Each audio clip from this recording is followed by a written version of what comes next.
Hello and namaskar, welcome to the concept card and welcome to our current affairs series jot ami APSC aru UPSC exam babe proyojoniyo important current affairs topic aru tar logot jorito সমগ্ৰ বিষয়বস্তুৰ সন্দৰ্ভত গভীৰভাৱে অধ্যয়ন কৰো আৰু আজিৰ topic হৈছে ভাৰত আৰু জাপানৰ মাজত স্বাক্ষৰিত হোৱা এখন ইম্পৰ্টেন্ট এগ্ৰিমেন্ট যিয়ে ক্লাইমেট চেঞ্জ মিটিগেশনত ভাৰতক যথেষ্ট পৰিমাণে সহায় কৰিব কাৰণ আমি 2070 লৈ নেট জিৰো এচিভ কৰিব লাগে আৰু ইয়াৰ লগত জড়িত কিছুমান টপিক যেনে কাৰ্বন ক্ৰেডিট ইণ্ডিয়াৰ নেশনালি ডিটাৰমাইন্ড কন্ট্ৰিবিউশন আৰু পঞ্চ অমৃত ষ্ট্ৰেটেজিৰ বিষয়েও আলোচনা কৰিম এই এগ্ৰিমেন্টৰ অফিচিয়েল নাম হৈছে India Japan Joint Crediting Mechanism JCM 2025 and it is India's first bilateral carbon trading agreement under the Paris framework. আমি goods and services or trading হয় বুলি জানো ইন্ডিয়া সামগ্ৰীবোৰ ইম্পোৰ্ট কৰে এক্সপোৰ্ট কৰে পৃথিৱীৰ অন্য দেশবোৰৰ লগত কিন্তু এইখন ইন্ডিয়াৰ ফাৰ্ষ্ট তেনেকুৱা এগ্ৰিমেন্ট যত কাৰ্বন ট্ৰেডিংৰ কথা কোৱা হৈছে সো সেইভাবে কাৰ্বন ট্ৰেডিং কেনেকৈ কৰে কাৰ্বন ক্ৰেডিট কি হয় আমি তাৰ বিষয়ে ভালদৰে জানিব লাগিব ইয়াৰ লগতে ইন্ডিয়াই লাভ কৰিব investment technology transfer aru deployment now kenikwa technology low carbon technology jene green hydrogen green ammonia compressed biogas high emission industry buror decarbonization carbon capture tar storage ittadi and most importantly carbon credit india for the first time carbon credit ok loi trade koribo paribo internationally japan aru india majot hua ei agreement ot Carbon credit okay ITMOs বুলি কোৱা হৈছে ইন্টাৰনেশনালি transferred mitigation outcomes যিয়ে দুয়োখন দেশকে benefit দিব credit share কৰিব পাৰিব so কি হয় কাৰ্বন ক্ৰেডিট ই কেনেকৈ কাম কৰে হেয়া জনাৰ আগতে আমি পেৰিছ এগ্ৰিমেন্টে কি কৈছিলে হেয়া জানি লব লাগিব কাৰণ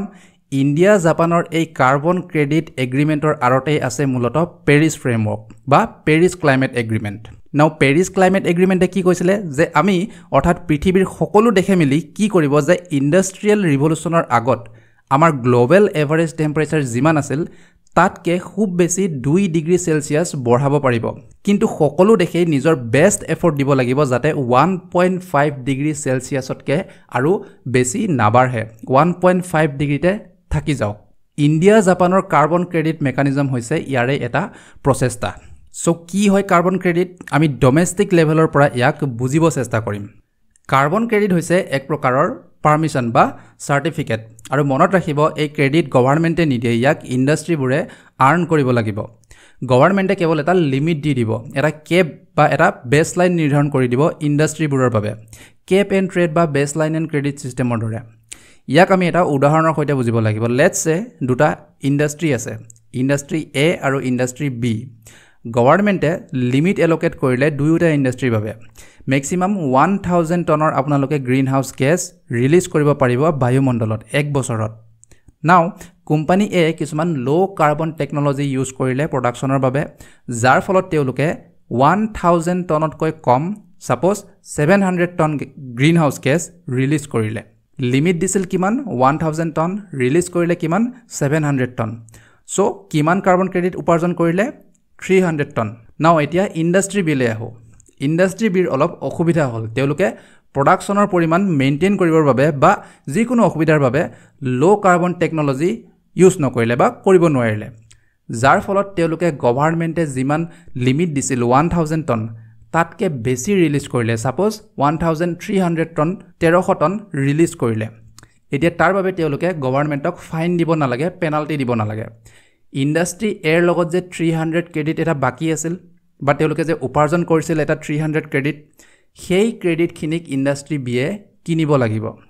ঠিক আছে হেইটোৱে হৈছে কাৰ্বন ক্ৰেডিট যদি 1300 টনতকৈ বেছি ৰিলিজ কৰে ইন্ডাষ্ট্ৰি বিয়ে তেতিয়া আৰু বেলেগ 2-3টা ইন্ডাষ্ট্ৰিৰ পৰা কিনিব লাগিব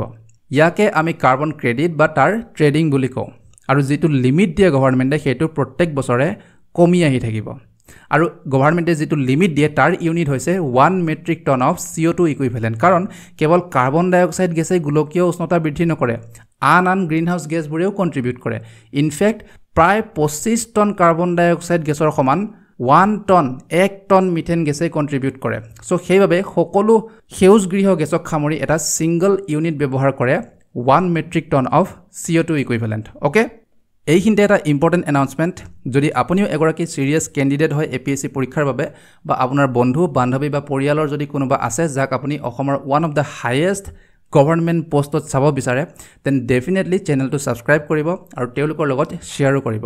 আমাৰ ফালৰ পৰা 100% দিম আপোনাৰ APSC জাৰ্নিত এজন এক্সপেৰিয়েন্স থকা গাইড হিচাপে এজন দাদা হিচাপে এজন বন্ধু হিচাপে আমি এনেকৈ important current এফেয়াৰ্স টপিকবোৰ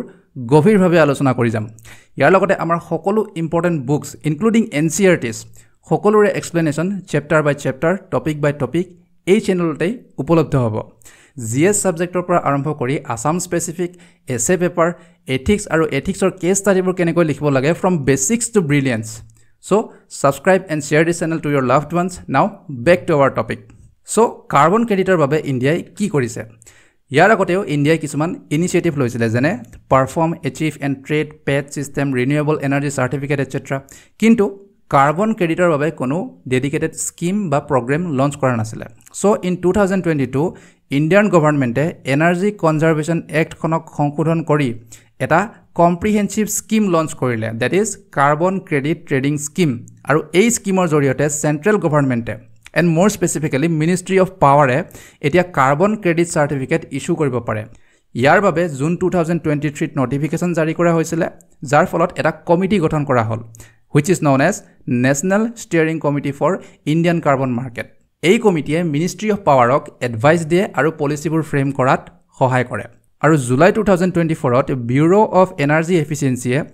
detail rules and regulation জাৰি কৰিলে intensity based baseline and credit mechanism হিচাপে যে যিবোৰ ইণ্ডাষ্ট্ৰীয়ে হাইয়েষ্ট ইন্টেন্সিটিত গ্ৰীণ হাউস গেছ ৰিলিজ কৰে সেইবোৰ ইণ্ডাষ্ট্ৰীয়ে বেসলাইন এণ্ড ক্ৰেডিট মেকানিজমৰ আধাৰত এই ৰুলছ এণ্ড ৰেগুলেশ্যনছবোৰ মানি চলাটো বাধ্যতামূলক হ'ব আৰু তেনেকুৱা টোটেল 9টা সেক্টৰ সিলেক্ট কৰিলে যৰ পৰা highest green house gas emission হয় সেয়া হ'ল পাৱাৰ জেনেৰেশ্যন যিবোৰ থাৰ্মেল প্লেণ্ট য'ত কয়লা ইউজ কৰা হয় iron and steel cement fertiliser aluminium textile pulp and paper chlor alkali যিবোৰ কেমিকেল ইণ্ডাষ্ট্ৰী আৰু তাৰ লগতে পেট্ৰলিয়াম ৰিফাইনাৰিজ আৰু আমি যদি অন্য ডেভেলপিং ইকনমিবোৰৰ লগত তুলনা কৰোঁ দেন চাইনাই পাৱাৰ সিমেণ্ট ষ্টিল আৰু এলুমিনিয়াম সেক্টৰ কেইটা সিলেক্ট কৰিছে বাট তেওঁলোকৰ অপাৰেশনাল হৈ গ'ল অলৰেডি আমাৰ এতিয়াও ৰেগুলেটৰী ষ্টেজতে আছে হোপফুলি 2026 ত অপাৰেশনাল হ'ব লাগে দেন ব্ৰাজিলে এগ্ৰিকালচাৰৰ বাহিৰে বাকি আটাইবোৰ সেক্টৰ সিলেক্ট কৰিছে ঠিক তেনেকৈ ইণ্ডোনেছিয়াৰো অপাৰেশনাল নাও আমি এইবোৰ কিয় কৰি আছো এজ এ কান্ট্ৰি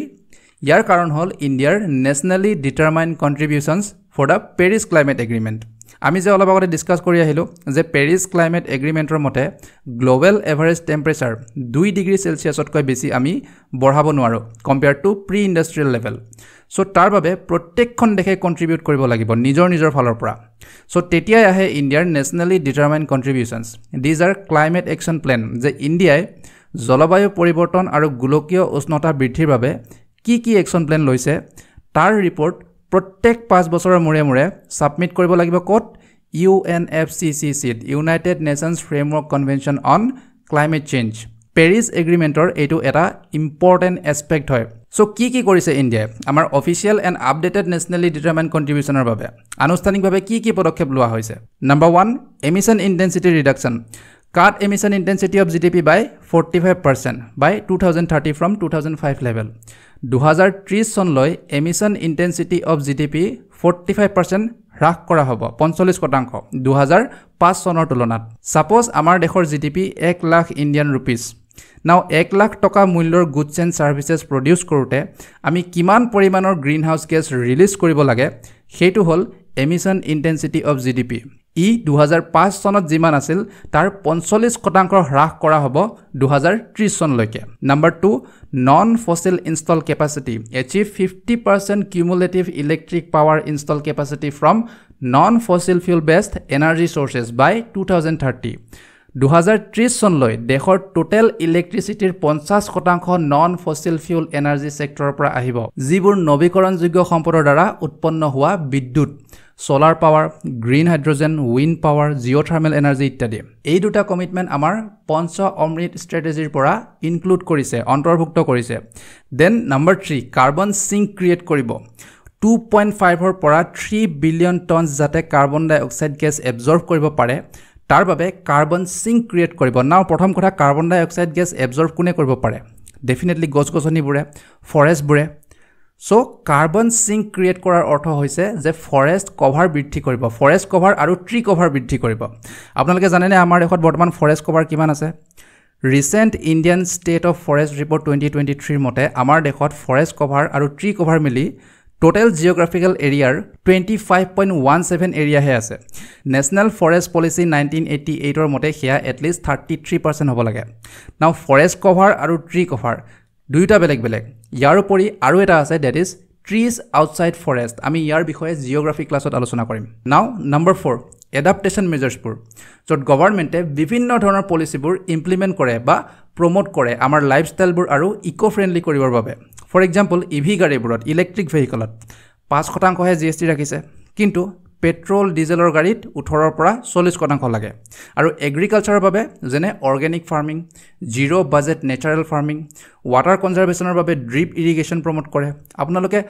মোৰ ক্ৰপ পাৰ ড্ৰপ ইনিচিয়েটিভৰ বিষয়ে শুনিছে নিশ্চয় তাৰ লগতে ডিজাস্টাৰ মেনেজমেণ্ট আৰু এনাৰ্জি এফিচিয়েন্সিৰ বাবে আমি আজিকালি চাৰিওফালে এলইডি লাইটে দেখো আসামে ৰিসেন্টলি ফাৰ্ষ্ট ৰেংকত আহিছে এনাৰ্জি এফিচিয়েন্সি ইনডেক্সত then lifestyle for environment life last time ইণ্ডিয়াই G20 হোষ্ট কৰোঁতে এই কেম্পেইনটো লঞ্চ কৰিছিলে যাৰ দ্বাৰা জনসাধাৰণক এনকাৰেজ কৰা হয় সাস্টেইনেবল লাইফষ্টাইল এটা এডপ্ট কৰিবলৈ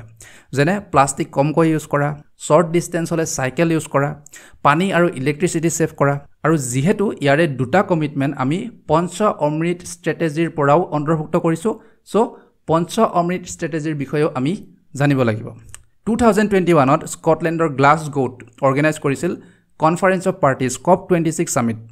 তাত ভাৰতৰ প্ৰধানমন্ত্ৰীয়ে ক্লাইমেট চেঞ্জ মিটিগেশ্যনৰ বাবে ভাৰতে 5টা মুখ্য পদক্ষেপ লোৱাৰ কথা উল্লেখ কৰিছিলে সেইকেইটাই হ'ল পঞ্চ অমৃত সো নম্বৰ 1 ভাৰতে 2030 চনলৈ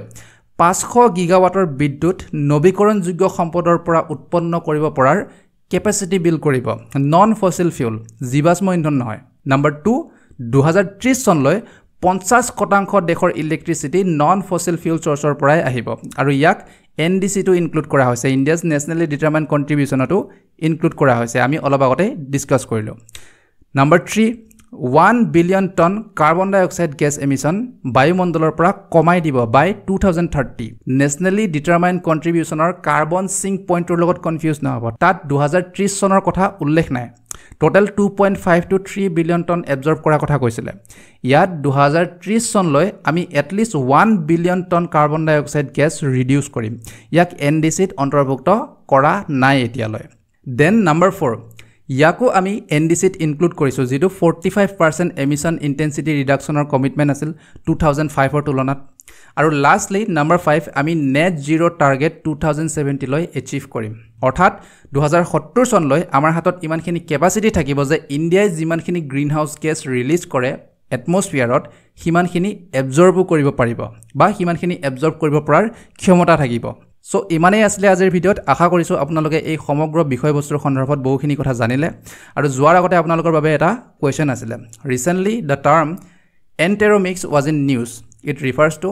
এন্টেৰোমিক্স শব্দটো এইকেদিন বহুত নিউজত আছিল সো কি হয় এন্টেৰোমিক্স ইয়াৰ কাৰেক্ট এনসাৰটো আপোনালোকে আমাৰ কমেন্ট সেকশনত জনাব বা টেলিগ্ৰাম চেনেলত গৈও ইয়াক কুইজ হিচাপে আপোনালোকে এটেম্প কৰিব পাৰে আৰু ভিডিঅ'বোৰৰ নটিফিকেশন আৰু ক্লাছৰ পিডিএফৰ বাবে আপোনালোকে আমাৰ টেলিগ্ৰাম চেনেলটো জয়েন কৰি ল'ব এই কিউআৰ কোডটো স্ক্যান কৰি বা ভিডিঅ' ডেসক্ৰিপচনত থকা লিংকটো শ্বেয়াৰ কৰি সো থ্যাংক ইউ এভৰিৱান জয় অসম জয় হিন্দ